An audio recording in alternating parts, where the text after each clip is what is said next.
నిర్మల్ జిల్లా పాక్పట్ల గ్రామంలో పౌష్టికాహారంపై అవగాహన కల్పించారు. ఆరోగ్య కార్యకర్త శాంత ఆధ్వర్యంలో గర్భిణులకు పలు సూచనలు చేశారు. సాధారణ ప్రసవం వల్ల కలిగే ప్రయోజనాలు, శస్త్రచికిత్స వల్ల కలిగే నష్టాలను వివరించారు. ఆపరేషన్ చేసుకున్నట్లయితే జరిగే నష్టాల గురించి క్లుప్తంగా వివరించారు.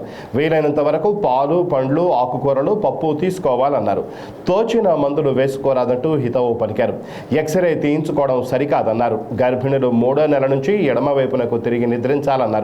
ఎక్కువసేపు వెల్లకిలా పడుకోకుండా చూసుకోవాలన్నారు. నిద్ర బాగా పట్టేందుకు మనసును ప్రశాంతంగా ఉంచే పద్ధతులను వివరించారు.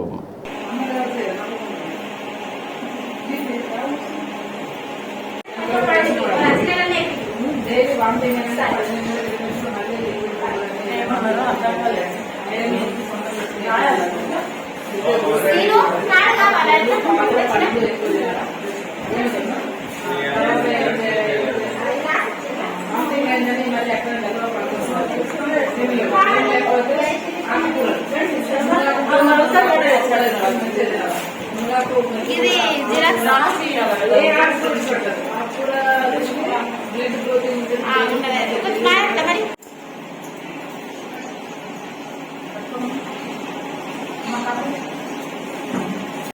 అట్లా ఉంటుంది. అన్నగాలు సరిగ్గా ఉంది.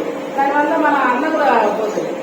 కాబట్టి ఇంజనీరింగ్ ఎక్కువ పరిస్థితి చేసుకొని మధ్యాహ్నం వేసుకోండి. లేకపోతే మధ్యాహ్నం వేసుకొని ఇది రాత్రికి వేసుకోండి. తర్వాత ఇది రోజు మధ్యాహ్నం వేసుకోండి. ఇది కూడా 2 కలిపేసుకోకూడదు. ఇది క్యాల్షియం, ఇది ఐరన్. ఆ మురుపాల వల్ల బిడ్డకు 1 year దాకా కాపాడే ఇమ్యూనిటీ పవర్ ఉంటుంది. వ్యాధి నిరోధక శక్తి ఉంటుంది. కాబట్టి నార్మల్ డెలివరీగా అదొకటి బెనిఫిట్ ఉంటుంది.